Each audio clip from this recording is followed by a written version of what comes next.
I was done a disservice. Dennis Meadows, who was stripped of his role as the People's National Party standard bearer for Trelawney Northern because of campaign trail comments endorsing scamming, says he was treated unfairly. However, he conceded that he has to take responsibility for his actions. Meadows told reporters that he intends to remain in politics and a member of the PNP. It is not an easy pill to swallow.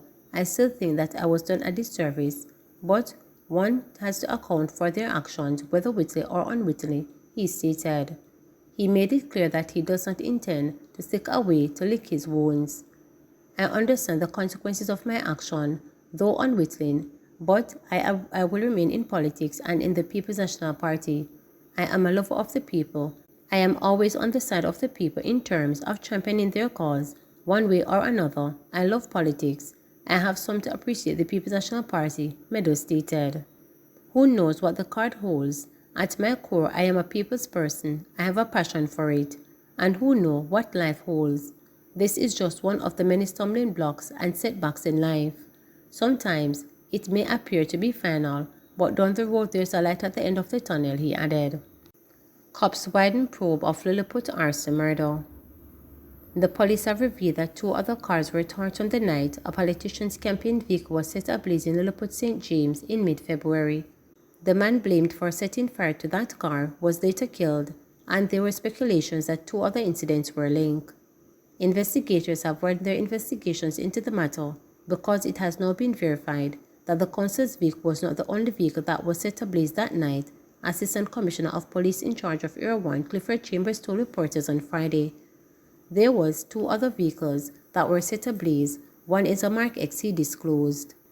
The theory is that the same person was responsible for all 3 fires. On February 15, 44-year-old Kenra Shrimpy Doman was shot and killed as he walked into the community. His death came hours after the fire was set to the car that was being used as part of the campaign machinery for the People's National Party, Jason Cummins. The politician swiftly distanced himself from the incident, saying he was not in the community at the time of Doman's murder. The police are now following several leads, including possible links between the owners of the other vehicles that were destroyed by fire that night. Based on the profiles of these 2 persons, investigators have theorized that any of these 2 persons could have been the perpetrator in that matter, and therefore the investigation has widened, Chambers stated. Those persons have the potential to have carried out this attack on this person, he revealed. Following Doman's death, relatives said he had a history of mental illness. It has been verified that he has a medical condition, and that has verified by medical reports and statements from medical institutions and family, Chambers said on Friday. 20-year-old charged after allegedly robbing bar in Manchester. Detectives assigned to the Manchester Division have laid charges against a man after he allegedly robbed a bar on Saturday, February 24. Charged with robbery with aggravation, possession of prohibited weapon, and using a prohibited weapon to commit a felony is 20-year-old Christian Summon, a carpenter of Asia in the parish. Reports are that about 2:30 p.m., someone allegedly went into a bar, pointed a handgun at a woman and ordered her to get down on her knees before smashing a poker machine and removing all the cash. He then allegedly demanded the woman to hand over her Alcatel tablet, valued at $47,000, and also took $5,000 in cash before escaping. He was later arrested and subsequently charged. His court date is being arranged. NEPA probes fish killed in Royal Cobra. The National Environment and Planning Agency NEPA is investigating what it describes as a minor fish kill in Royal Cobra in St. Catherine on Saturday. The incident, according to NEPA, is reportedly due to a pollutant in the river. The agency said that the affected area is in the vicinity of Jericho.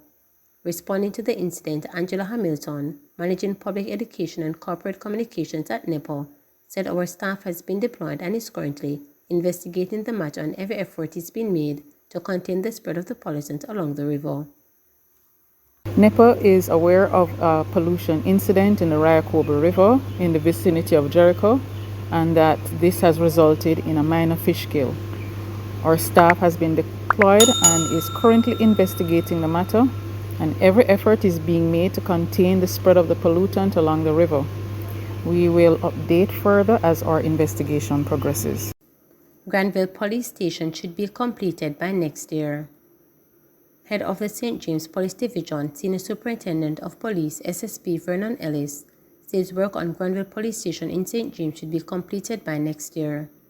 Ellis was addressing a question and answer segment during Sam Shaw Teachers College Research Day, which was held on the campus in Granville, St. James on Wednesday. He noted that the station, which was destroyed by fire in May 2021, will be a state-of-the-art, fit-for-purpose facility. You are going to see a state-of-the-art police station at the entrance in Granville, and based on the plans of the meetings that I have been attending and the persons who have been coming down for the meeting, I think within a year you should have the Granville location.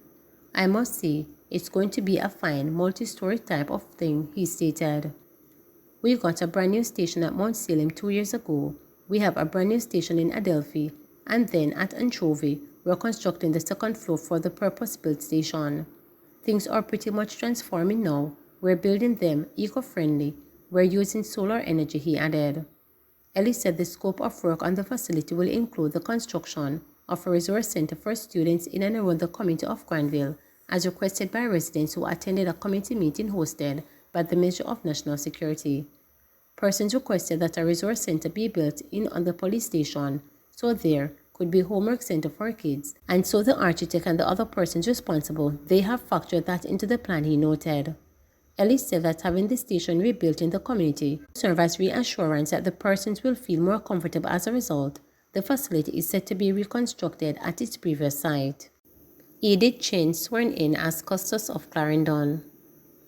Businesswoman Edith Chen is the new Custos Rolitorum for the parish of Clarendon after Governor General Sir Patrick Allen presented Chen with the instrument of office during a swearing ceremony held at King's House on Friday. The new Custos replaced William, who served the parish for the past 13 years. In his remarks, the Governor General congratulated Chen on her appointment and thanked her for her willingness to assume the post. He encouraged other Custoses across the island to support Chen in her new role.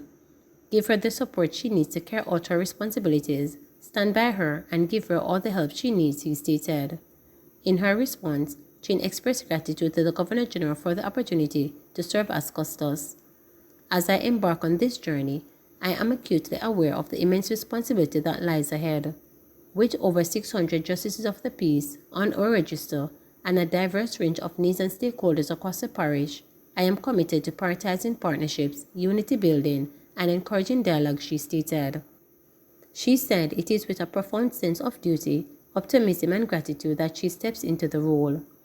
I want to encourage collective re-engagement with the national anthem as a dynamic guide for the national development and personal responsibility, she said, while also expressing appreciation for the welcome and generous offers of support from fellow custodies and senior JPs. Chin commended William for his years of exemplary service to Clarendon and thanked him for his guidance, encouragement, and unwavering confidence in me. The main role of the Custos is to represent the Governor General as the first citizen of the respective parish. Among the core functions of the Custos is engaging in activities that promote the rule of law, public order, and civil pride. He or she is also responsible for recommending and swearing in JPs and supervising the execution of their legislative functions. Water tank donated to Windsor Castle Primary and Infant School. A 1,000-gallon water tank has been donated to the Windsor Castle Primary and Infant School in Portland by Quartz Ready Cash as part of its effort to provide water harvesting solutions to the institution.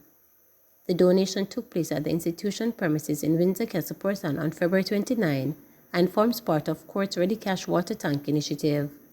In her remarks, Minister of Education and Youth Favor Williams expressed gratitude for the donation. The minister continues to solicit the support of corporate Jamaica to help us through public and private partnerships to provide the well-needed resources for us to make advancements in education. Quartz Ready Cash has been generous in providing water storage tanks for our schools in need, she stated. The minister said the additional storage container will ensure that there is additional surety for the student to receive education even when water is not available in the main. Her remarks were delivered by Senior Education Officer, Minister of Education and Youth, Tanya Sinclair, Minister of Science, Energy, Telecommunications and Transport, and Member of Parliament for Port and Western Darrell Vows, said the corporate entity, through its donation, is assisting in improving the well-being of students and teachers at the institution. He said as Member of Parliament, he had arranged for the trucking of water to many affected communities during times of drought, noting that climate change has impacted weather conditions.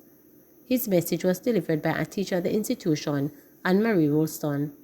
Principal of the institution, Robert Watson, said the school is elated about the donation and looks forward to a continued partnership. Water is indeed life, and this time, when the use of the vital commodity and our daily practices have reduced its availability, the need to store and conserve is more apparent. Winter Castle Primary and Infant School says thanks to Courts for the Cash, we want to say thanks for the kind gesture, he stated. In her address, branch manager, Courts for the Cash, Kerry Ann Ramdeen Jones, said the corporate entity is guided by the ethos to make a positive impact on the lives and community they serve. Today we mark the 8th leg of our water tank donation initiative.